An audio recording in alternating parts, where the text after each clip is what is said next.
afternoon, lovely people. Happy Wednesday afternoon. My name is Eugenie. This is my Wednesday pickup at 5 p.m. I'm smiling because I messed up my own Facebook event. How special is that? So you are probably going to be watching a recording of this, but I still think it's important to show up. I still think it's important to mess up and go with it. And you are my beautiful friends on Facebook, so I'm not too worried. The important thing is I get to share my tidbits of personal growth towards health, happiness, joy, and just healthy habits in general to live a better life and share with my beautiful friends. So how are you today? I hope you're doing well. I'm a little stressed out from all this messing around with Facebook trying to figure out my way, but that's okay. I've decided I would just do it this way, and that's okay. So today's topic is definitely about mind racing and the lists that you're always like making in your head and perhaps like stressed out and you just feel like you want to get off this bandwagon and can I just have a break and can I just stop waking up at night with a list of things to do and all that stuff. So just a little bit about me, and before I get into what we can do about that. So I am a high school teacher, I'm a mom, I'm a performer, and I am also, as officially as of July, a certified professional coach. And I help people achieve their true lives and reach purpose, joy, and hopefully and reach their goals and whatever success is for them. So going back to when your mind is hijacked and I see a merry-go-round, right? You're on it and you're like, oh my God, I'm on this. I have to do this. I have to do that. I have to feed the kids. I have to get groceries. I have to talk to my boss. Oh my gosh, I forgot that paper that I need to do. And oh, whoops, I got to take out the garbage. And did anybody see that bill? Like that is what we humans in North America have a tendency to experience on the daily. And we're all very busy, we have families, we have jobs, we have responsibilities, and sometimes it's just damn too much, okay? So how can we avoiding is not the right word. You can't avoid it. It is what it is. But there's ways that people can get off that merry-go-round that will drive you bananas. So meditation, obviously. Today's topic is about meditation. It's about mindfulness-based meditation.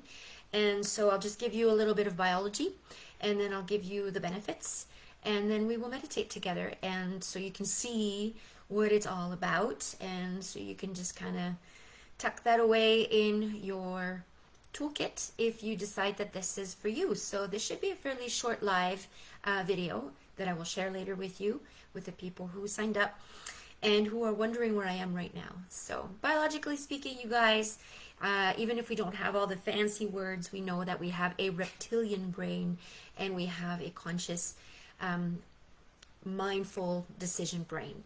And logically, when we are stressed out, when there's many things to do, we have our stress goes up, and when the stress goes up, we go into the reptilian brain, which is a fight or flight.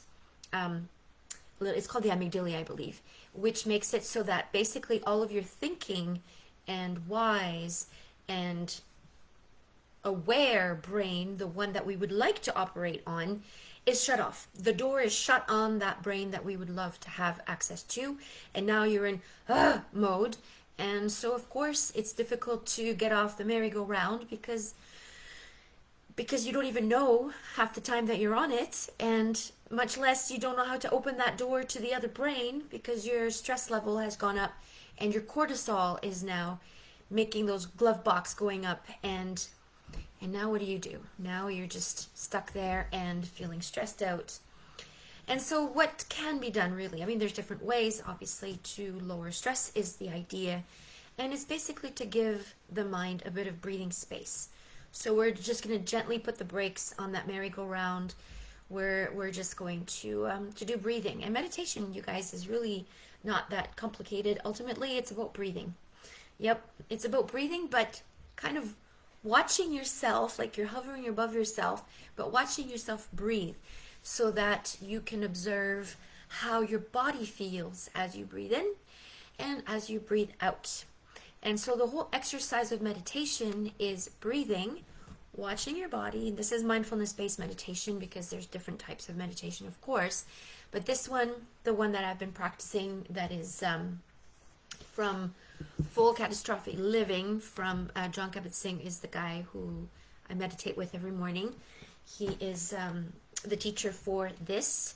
One of my goals is to one day attend one of his meditation retreats. I think that would be really cool.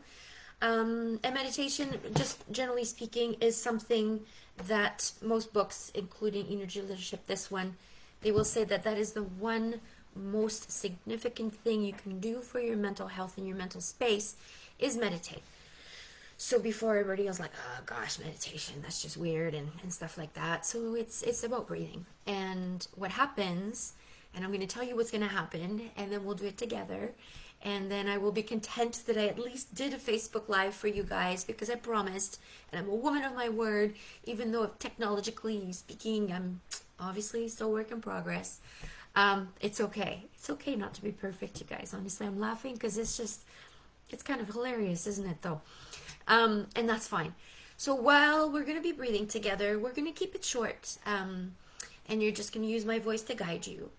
And you're going to see that your mind is going to take off. And so I would like you to, amongst other things, just your mind is going to take off. It's absolutely normal because the mind is alive.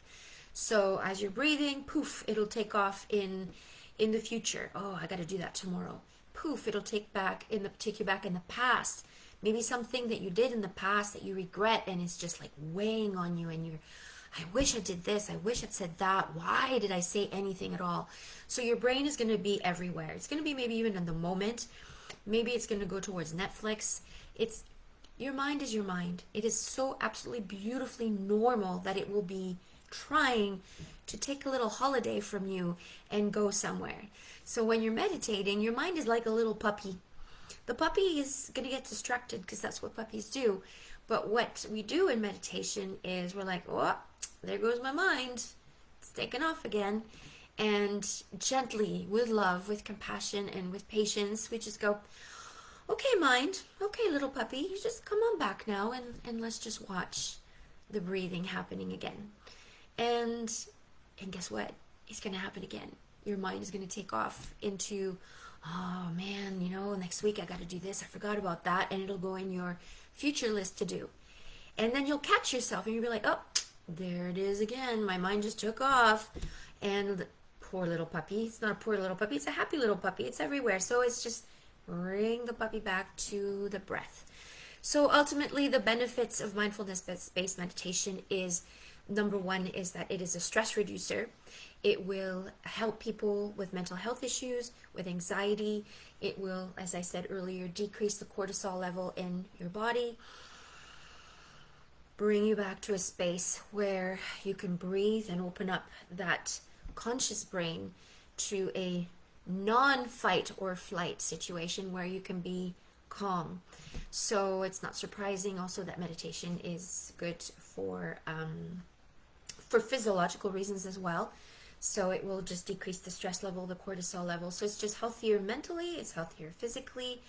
And personally, coming from a background of mental illness issues, I've been battling depression my whole life. It used to be way, way worse. And I've incorporated some really healthy habits into my routine. And one of them is meditation. And you have to understand, I come from a family that was quite loud, and if we couldn't win by reason, we would just turn up the volume. So there was just a lot, right? And so I grew up with a knee-jerk kind of reaction. If somebody said this, boom, I would react and do that.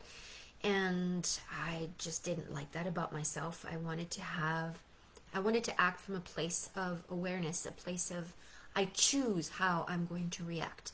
That was really important to me, and that was something that I wanted to improve on. So meditation for me is like a cushion. So, the world is going to happen around me, of course. It's going to happen around you, and a ton of stuff is going to happen all day at any given moment. But what I love about meditation is that it'll give you like a cushion. I call it the cushion to the outside world, so that you have a little bit of beautiful space to choose how you are going to show up in the moment. People call that emotional intelligence as well, but I like to call it a cushion, so that if somebody cuts me off on the highway, I don't just go right away flipping the bird and yelling, which would have been the way I reacted a few years ago. But now it's like, okay, well, that guy is obviously gonna make his way, and I'm just gonna sit here and listen to my music, and that's just fine. Or at school, as a high school teacher, some things sometimes happen, and students may just do their homework, not do their homework, but instead of getting upset, then it's just like it gives me that cushion to just be a better person, give myself space, which in turns gives people space. So I'll be like, okay, well, it's not ideal, so maybe I'll just talk to this person, and I have more emotional room for myself and more emotional room for others. So, without any further ado, my lovely friends on Facebook, I would like to lead a very short mindfulness-based meditation with you. And it's going to last about 3 to 5 minutes. I'm going to put my timer on so that I don't go overboard. And what we're going to do together is we're going to breathe.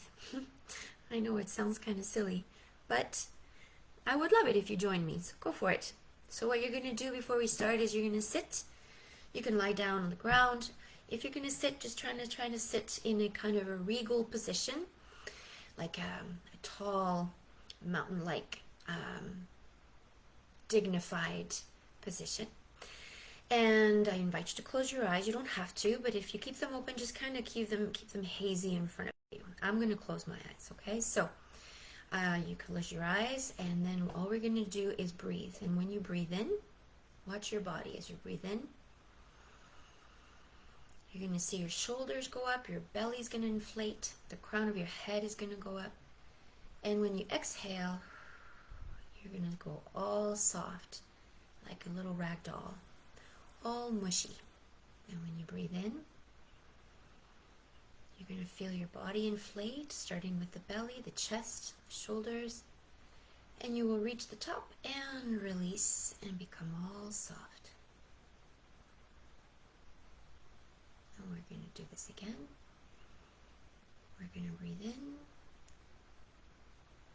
and when you breathe out, you're going to feel the release in your body. Your shoulders will droop, your back will droop a little bit, your head perhaps, until the next breath. You can watch the air go in through your nostrils. Feel a little rubbing sensation with the air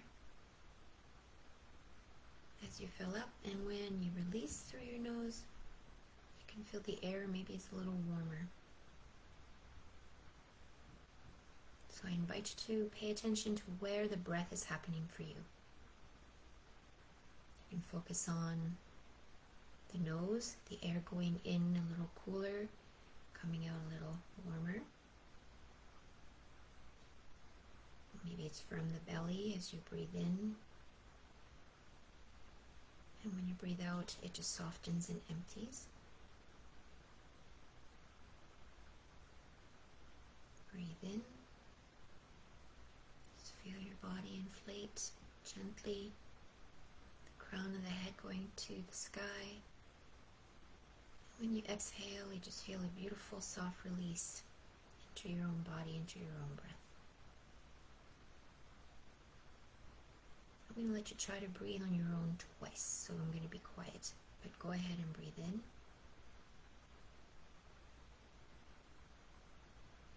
And out. And focus on this breath in. And there's breath out.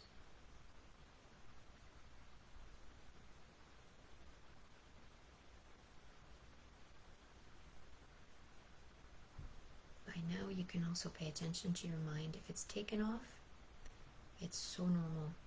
Just notice it. Notice where it is right now. And just noticing it brings you back to the moment. And then you can go back to your breath. Breathe in. Inflate your body and exhale. Breathe out. your mind happens to take off again, that's okay. Notice it. Oh, there's my mind. It's like a little puppy. It's distracted. And lovingly, compassionately, without judging it, because it's not its fault. The mind is the mind. Just say, okay, I noticed you. And now I'm going to come back to the breath. And you breathe in. Fill the air in your body. And exhale and release and become all soft. You breathe in. The belly, the chest inflate, the head goes up. And you exhale. And if the mind takes off again, wherever that may be, notice it. Yes, mind, I notice you've gone. That's okay. I am human. But let's go back to the breath now. And that is called meditation practice. And it's practicing just coming back to the breath. Breathe in. Inflate the air in your body. Breathe out. And at the next breath, I'm going to invite you to wriggle your toes and your fingers, flutter your eyelashes, and gently come back. There you go. So that was only a 5-minute little meditation. How do you feel? Good. I'm glad. I'm glad that you feel more relaxed, because guess what we just did, people? We got off the merry-go-round and we came back into our bodies, and that took 5 minutes. There you go. I hope you enjoyed that. There's many resources. I have some links on YouTube that I can send you. Yes.